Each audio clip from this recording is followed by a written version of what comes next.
Parg à la caméra. Côté sondage, le dernier en date n'est pas très réjouissant pour les partisans du oui, puisque le non consolide son avance à 54%. Sondage Sofres pour Le Monde, RTL et LCI. Hier soir en meeting, chacun y est allé donc de sa petite phrase.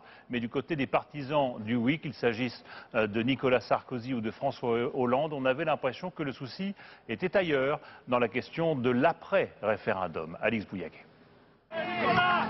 Il reste encore quelques jours de campagne et pourtant, dans le camp du oui, le pessimisme gagne. Dans les derniers meetings, c'est déjà l'après 29 mai que l'on prépare. Hier soir à Nice, Nicolas Sarkozy a réglé quelques comptes. En ligne de mire et sans jamais le citer, Dominique de Villepin, éventuel successeur de Jean-Pierre Raffarin.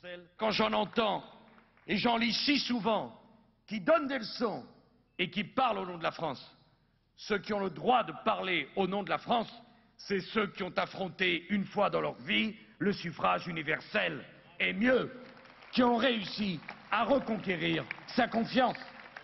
Chez les socialistes aussi, on se prépare à une possible victoire du non.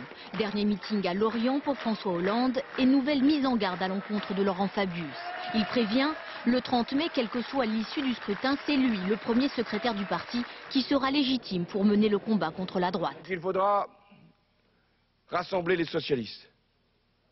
Ce n'est pas toujours simple, on l'a vu. Mais le principe que je fixe, c'est que mieux vaut, pour rassembler les socialistes, respecter le vote des militants socialistes.